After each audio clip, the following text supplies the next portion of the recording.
Chapter 1. The Eternal and Temporary Dharmas of the Jiva. Within this universe, the middle planetary system, shaped like a lotus flower, is known as Bhumandala. In Bhumandala, there are 7 islands which extend outward in concentric circles, like the whorl of a lotus flower. At the center of this whorl is the island of Jambudvip, which is super excellent among all the places in Bhumandala. In Jambudvip, the land of Bharatvarsha is eminent. Within Bharatvarsha, the topmost place is Gaudabhumi. Within Gaudabhumi, the 9-island region of Sri Navadvip Mandala is supremely distinguished.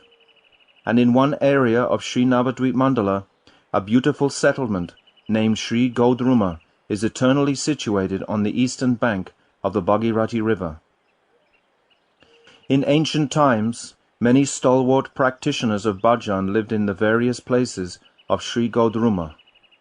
It was here that Sri Surabhi, a cow of divine origin, previously worshipped the Supreme Lord Bhagavan, Sri Gaurachandra, in her own kunja, a grove shaded with fragrant flowering creepers.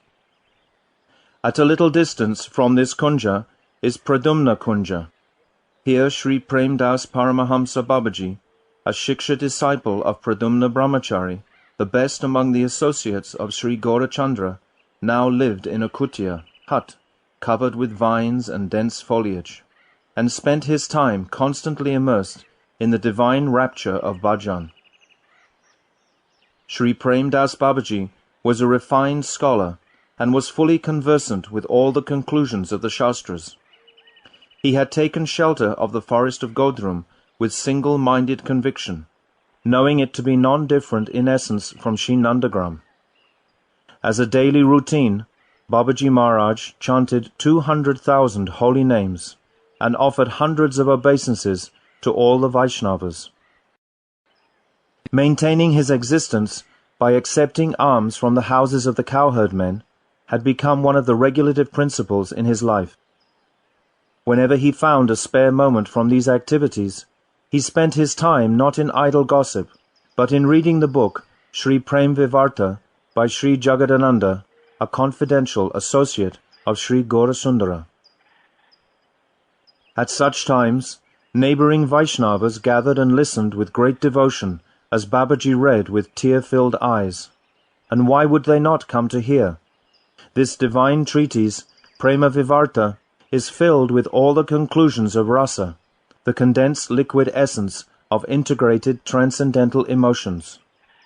Moreover, the Vaishnavas were inundated by the waves of Babaji's sweet, resonant voice, which extinguished the venomous fire of sensuality in their hearts like a shower of nectar. One afternoon, having completed his chanting of Sri Harinam, Babaji Mahashai sat reading Sri Prema Vivarta in his bower, shaded by vines of Madhavi and jasmine, and became immersed in an ocean of transcendental emotions. Just then, a mendicant in the renounced order of life approached him, fell at his feet, and stayed prostrated in obeisances for a considerable time. At first, Babaji Mahashai remained absorbed in the bliss of transcendental ecstasy, but after a while, when he returned to external consciousness, he beheld the sannyasi Mahatma lying before him. Considering himself more worthless and insignificant than a blade of grass, Babaji fell in front of the sannyasi and began to weep, exclaiming, "O Chaitanya, O Nityananda, please be merciful upon this fallen wretch." The sannyasi Thakur then said, "Prabhu, I am extremely vile and destitute. Why do you mock me like this?" The sannyasi proceeded to take the dust from Babaji Mahashai's feet upon his head, and then sat before him. Babaji Mahashai offered him a seat of banana tree bark, and sitting beside him spoke in a voice choked with love. "Prabhu, what service may this worthless person offer you?" The sannyasi set aside his begging bowl, and with folded hands began to speak. "O Master, I am most unfortunate. I have spent my time in Kashi and other holy places, debating the analytical conclusions of the religious texts, such as Sankhya, Patanjala, Nyaya, Vaisheshika, Purva Mimamsa, and Uttara Mimamsa, and exhaustively studying the Upanishads and other Vedanta Shastras. About 12 years ago, I accepted the renounced order of life from Sri Sachinandan Saraswati. Having accepted the staff of the renounced order, I travelled to all the holy places, and wherever I went in India, I kept the company of sannyasis who adhere to the doctrine of Sri Sankara. In due course of time, I passed beyond the first 3 stages of the renounced order, Kutichak, Bahudak, and Hamsa, and attained the highest status of Paramahamsa, in which I have remained for some time. In Varanasi, I adopted a vow of silence, and abided by those statements that Sri Sankaracharya proclaimed to be the Mahavakya, chief axioms of the Vedas, Aham Brahmasmi, Pragyanam Brahma, and Tattvam Asi. However, the happiness and spiritual satisfaction that I was supposed to find did not come to me.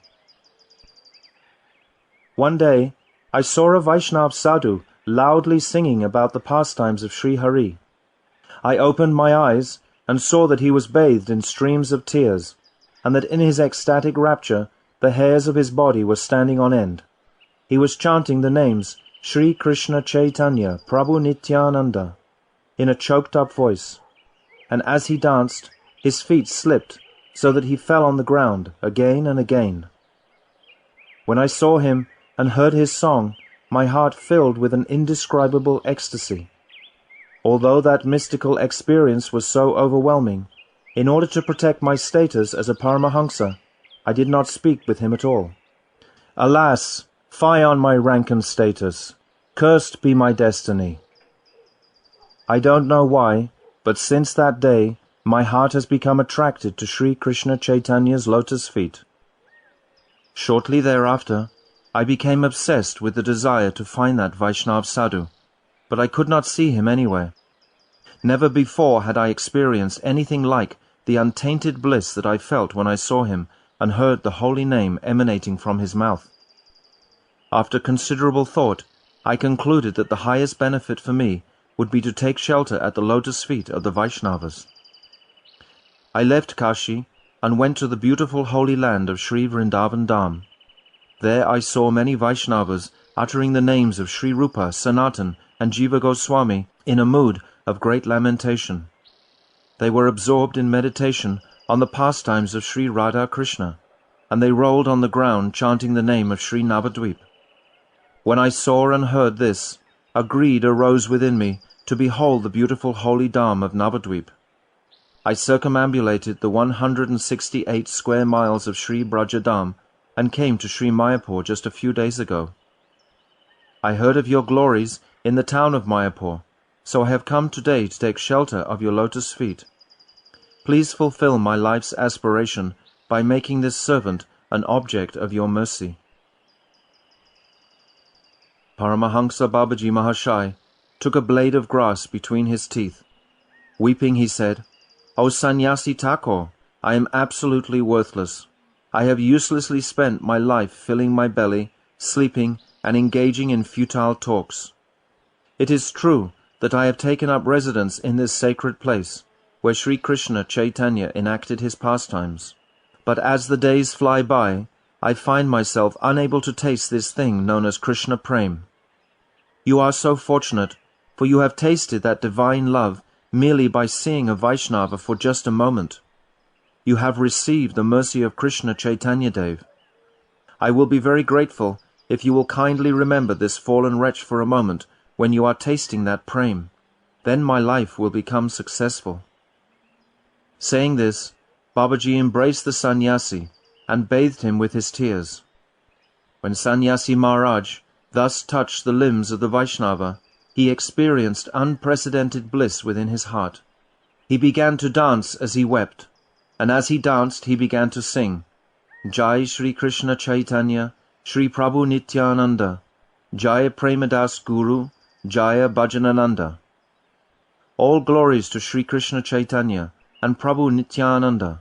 All glories to my divine master Premdas and to the bliss of bhajan." Premdas Babaji and Sannyas Thakur danced and performed kirtan for a long time. When they stopped, they spoke together on many topics. Finally, Premdas Babaji said very humbly, "O Mahatma, kindly stay here in Pradumna Kunj for a few days, just to purify me." The sannyasi said, "I have offered my body at your lotus feet. Why do you speak of a few days only? My anxious prayer is that I may serve you until I give up this body." Sannyasi Thakur was an erudite scholar of all the Shastras. He knew very well that if one stays in the residence of the Guru, one will naturally receive the Guru's instructions. So he took up residence in that grove with great delight. After a few days, Paramahamsa Babaji said to the elevated sannyasi, "O Mahatma, Sri Pradyumna Brahmachari has mercifully given me shelter at his lotus feet. At present, he lives in the village of Sri Devapalli, on the outskirts of Sri Navadvip Mandala, where he is absorbed in the worship of Sri Nrsingadev. Today, after collecting alms, let us go there and take darshan of his lotus feet." Sannyasi Thakur replied, "I will follow whatever instructions you give me." After 2 o'clock, they crossed the Alakananda river and arrived at Sri Devapalli. They then crossed the Suryatila river and took darshan of the lotus feet of Sri Chaitanya Mahaprabhu's associate, Sri Pradyumna Brahmachari, who was in the temple of Sri Nrsingadev. From afar, Paramahamsa Babaji fell to the ground and offered prostrated obeisances to his Guru. Pradyumna Brahmachari then came out of the temple, his heart melting with affection for his disciple. Lifting Paramahamsa Babaji with both hands and embracing him very lovingly, he inquired about his welfare. After they had discussed topics concerning bhajan for some time, Paramahamsa Babaji introduced Sannyasi Thakur to his Guru. Brahmachari Thakur said with great respect, "My dear brother, you have obtained a most qualified Guru. You should study the book Prema Vivarta under Prem Das's direction. Kiba Vipra, Kiba Nyasi, Shudra Ke Nanai, Jai Krishna Tattva Veta, Se Guru Hai." Chaitanya Charitamrita, Madhya 8:1-28. Whether one is a Brahmana, a sannyasi, or a Shudra, if he is fully conversant with all the truths regarding transcendental knowledge of Sri Krishna, he can become a Guru. Sannyasi Thakur humbly offered obeisances at the lotus feet of his Parama Guru and said, "Prabhu, you are an associate of Sri Chaitanya Dev, and you can purify hundreds of arrogant sannyasis like me just by your merciful glance. Please bestow your mercy upon me." Sannyasi Thakur had no previous experience of the reciprocal behavior between Vaishnavas. However, he accepted the mutual dealings that he observed between his Guru and Param Guru as the sad achar, proper etiquette that he himself should follow, and from that day on he behaved accordingly towards his own Guru without a trace of duplicity. When the evening arti was over, the Guru and Shishya returned to Sri Godruma. A few days after residing in the Kunja, Sannyasi Thakur became anxious to inquire about spiritual truths from Paramahamsa Babaji. By this time, the sannyasi had adopted all the ways of a Vaishnava except for his outer dress. During his previous training, Sannyasi Thakur had developed qualities such as full control over his mind and senses, and had become firmly established in the conception of the non-dual, all-pervading Absolute, Brahmanishta. In addition, he had now acquired staunch faith in the transcendental pastimes of Para-Brahma Sri Krishna, and had become deeply humble. One morning, after performing ablutions at the break of dawn, Paramahamsa Babaji sat in the Madhavi Grove chanting Harinam on his Tulsimala. At that time, Shri Shri Radha and Krishna Yugal's Nishant Lila, their pastimes just prior to dawn, gradually manifested within his heart. Because this was the time that Shri Shri Radha and Krishna part from each other's company, leaving the Kunja to return to their respective homes, Paramahamsa Babaji felt great pangs of separation, and tears of love streamed continuously from his eyes. While absorbed in meditation on this pastime, he was internally engaged in service, appropriate for that period of the day, in his perfected spiritual form. Thus he had lost all awareness of his physical body. Sannyasi Thakur was captivated by Babaji's state and sat beside him, observing his sattvika bhavs, transcendental symptoms of ecstasy. Suddenly, Paramahamsa Babaji said to him, "O Saki, silence Kakati at once, otherwise she will rouse Radha Govinda from their sleep of divine pleasure. Then Lalita Saki will become distressed and will rebuke me. Look there, Ananga Manjari is signaling for you to do this.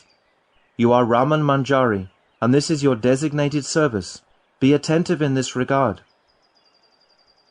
After uttering these words, Paramahamsa Babaji fell unconscious. From that moment, Sannyasi Maharaj, now acquainted with his spiritual identity and service, engaged himself accordingly. Thus the day dawned, and the morning light spread its lustre in the east. Birds began chirping melodiously in every direction, and a gentle breeze blew. The extraordinary beauty of the Madhavi grove of Pradyumna Kunja, illuminated by the crimson rays of the rising sun, was beyond description. Paramahamsa Babaji was seated on a cushion of banana bark. As he gradually regained external consciousness, he began to chant Sri Nam on his beads. Sannyasi Thakur then offered prostrated obeisances at Babaji's feet, sat next to him, and with folded hands spoke with great humility. "Prabhu, O Master, this destitute soul wishes to submit a question before you. Kindly reply and pacify my anguished heart. May you be pleased to infuse Braja Ras into my heart, which has been scorched by the fire of Brahmagyan, knowledge aimed at the impersonal Absolute, devoid of form, qualities, and activities." Babaji replied, "You are a fit candidate. Whatever questions you ask, I will answer as far as I am able." Sannyasi Thakur said, "For a long time I have heard of the preeminence of dharma. On numerous occasions I have asked the question, 'What is dharma?' to so many people. It is a cause of distress to me that the answers those people have given contradict each other. So please tell me, what is the true constitutional dharma of the jivas? And why do different teachers explain the nature of dharma in such diverse ways? If dharma is one, why don't all learned teachers cultivate that one universal dharma, which is without a second?" Paramahamsa Babaji meditated on the lotus feet of Bhagavan Sri Krishna Chaitanya and began to speak. "O most fortunate one, I shall describe to you the principles of dharma as far as my knowledge allows. An object is called a vastu, and its eternal nature is known as its Nitya dharma. Nature arises from the elementary structure of an object. By Krishna's desire, when an object is formed, a particular nature is inherent in that structure as an eternal concomitant factor. This nature is the Nitya dharma of the object. The nature of a given object becomes altered or distorted when a change takes place within it, either by force of circumstance or due to contact with other objects. With the passage of time, this distorted nature becomes fixed and appears to be permanent, as if it were the eternal nature of that object. This distorted nature is not the svabhav, true nature. It is called nisarga, that nature which is acquired through long-term association. This nisarga occupies the place of the factual nature and becomes identified as the svabhav. For example, water is an object, and its svabhav is liquidity. When water solidifies due to certain circumstances and becomes ice, the acquired nature of solidity takes the place of its inherent nature. In reality, this acquired nature is not eternal. Rather, it is occasional or temporary. It arises because of some cause, and when that cause is no longer effective, this acquired nature vanishes automatically. However, the svabhav is eternal. It may become distorted, but it still remains inseparably connected to its object, and the original nature will certainly become evident again when the proper time and circumstances arise. The svabhav of an object is its Nitya dharma, eternal function, while its acquired nature is its naimitika dharma, occasional function. Those who have true knowledge of objects, vastu gyan, can know the difference between eternal and occasional function, whereas those who lack this knowledge consider acquired nature to be true nature, and they consequently mistake the temporary dharma for eternal dharma. What is it that is called vastu, and what is the meaning of svabhav? Asked Sannyasi Thakur. Paramahansa Babaji said, the word vastu is derived from the Sanskrit verbal root vas, which means to exist or to dwell. The verbal root becomes a noun when the suffix tu is added. Therefore vastu means that which has existence, or which is self-evident.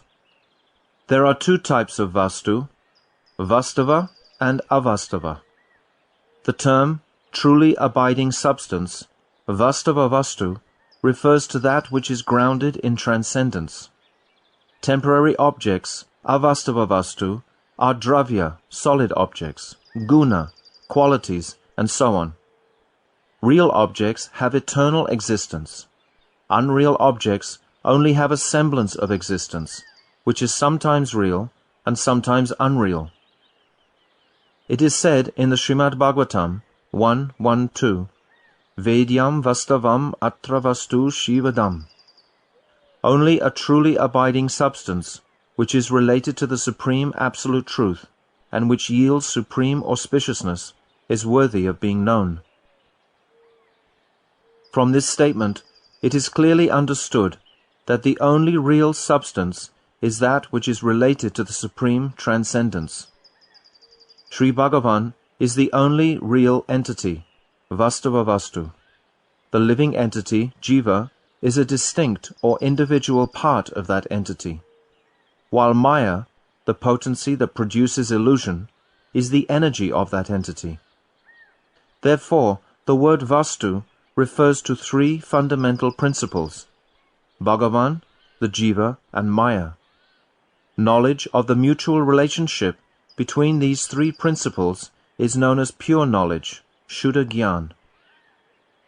There are innumerable apparent representations of these three principles, and they are all regarded as avastava vastu, unreal substances.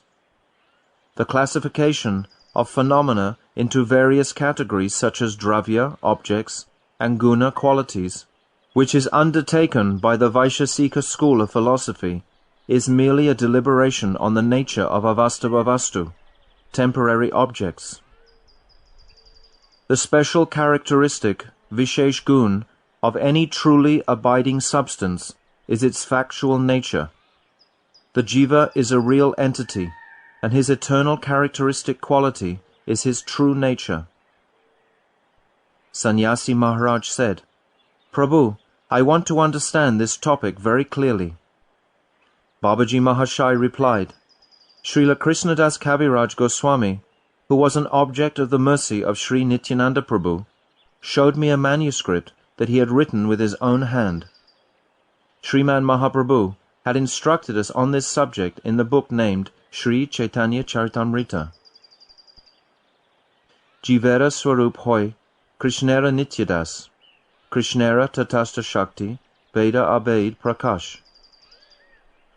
Madhya Lila 20:108. The constitutional nature of the Jiva is to be an eternal servant of Sri Krishna. He is the marginal potency of Krishna, and is a manifestation simultaneously one with him and different from him. Krishna boli se jiva anadi bahirmukh, ataiva maya tare daya samshara dukh. Chaitanya Charitamrita, Madhya 20:1-17. The Jiva, who has forgotten Krishna, has been preoccupied with the external potency since time without beginning. Consequently, Krishna's illusory potency, Maya, gives him misery in the form of material existence. Krishna is the complete transcendental substance, Chit Vastu. He is often compared to the sun of the spiritual realm, and the jivas are compared to the sun's atomic particles of light. Jivas are innumerable. When it is said that they are individual parts of Krishna, it does not mean that they are like the pieces of stone that form a mountain. Although innumerable jiva portions emanate from Sri Krishna, he is not diminished by this in the slightest. For this reason, the Vedas have compared the jivas in one respect to sparks emanating from a fire. In reality, no adequate comparison can be made. No comparison, whether to sparks of a blazing fire, atomic particles within the rays of the sun, or gold produced from powerful mystic jewels, is completely appropriate. The true nature of the jiva is easily revealed in the heart, but only when the mundane conception of these comparisons is given up. Krishna is infinite spiritual substance, Brihat Chitvastu, whereas the jivas are infinitesimal spiritual substance, Anuchit Vastu. The oneness of Krishna and the jivas lies in their spiritual nature, Chid Dharma, but they are undoubtedly different as well, because their natures are complete and incomplete respectively. Krishna is the eternal Lord of the jivas, and the jivas are Krishna's eternal servants. This interrelationship is natural. Krishna is the attractor, and the jivas are attracted. Krishna is the supreme ruler, and the jivas are ruled. Krishna is the observer, and the jivas are observed. Krishna is the complete whole, and the jivas are poor and insignificant. Krishna is the supreme powerful, whereas the jiva has no power. Therefore, the eternal svabhav or dharma of the jiva is Krishna dasya, eternal service and obedience to Krishna. Krishna is endowed with unlimited potencies. His complete potency, Purna Shakti, is perceived in the manifestation of the spiritual world, Chit Jagat. Similarly, his marginal potency is observed in the manifestation of the jivas. This special potency, known as Tatastha Shakti, accomplishes the function of the finite world, Apurna Jagat. The Tatastha Shakti, marginal potency, creates an entity, Vastu, that exists between the animate objects, Chidvastu, and inanimate objects, Achidvastu, and which can maintain a relationship with both the spiritual and material worlds. Purely transcendental entities are by nature quite the opposite of inanimate objects, and therefore have no connection whatsoever with them.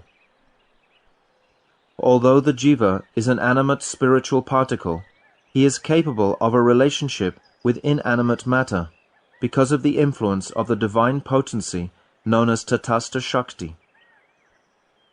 The boundary region between land and the water of a river is known as a tata, bank. This tata may be considered to be both land and water.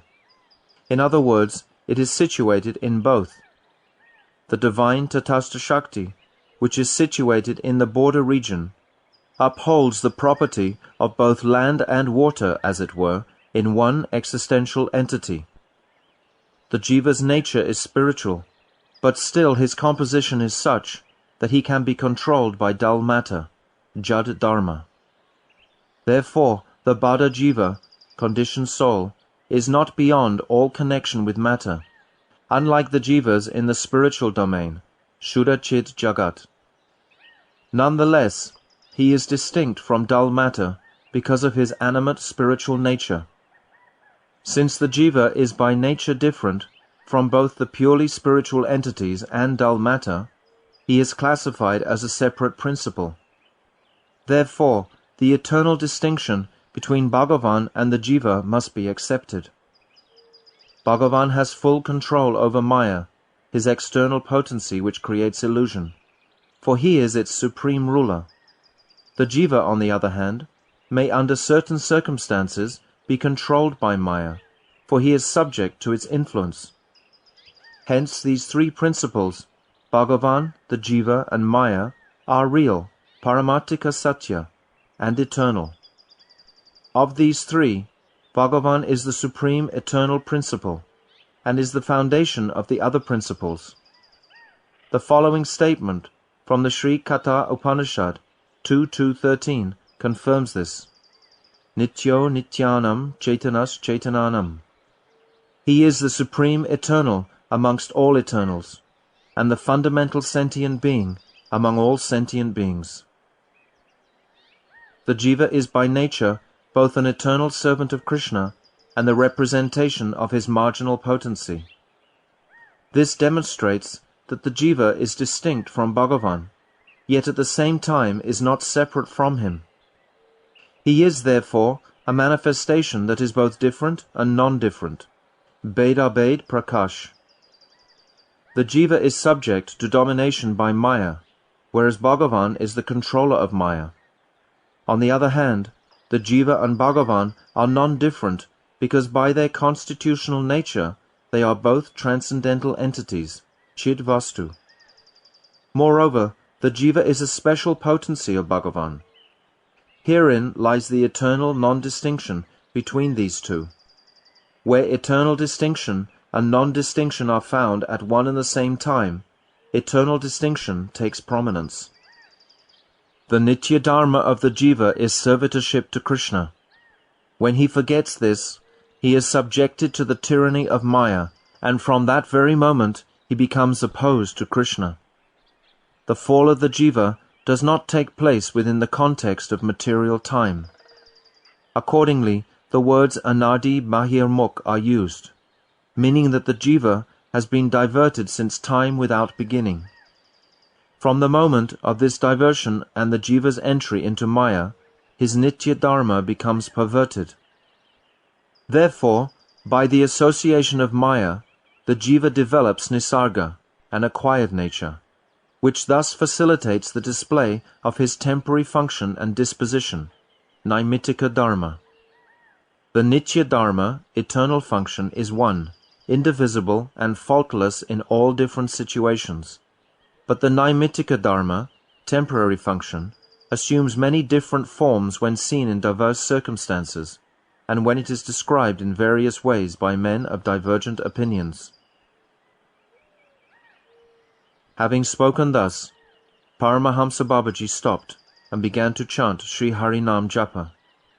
Hearing this explanation of spiritual truths, Sannyasi Thakur offered prostrated obeisances and said, Prabhu, I shall deliberate on all these topics today. Tomorrow I shall submit at your lotus feet any questions that may arise.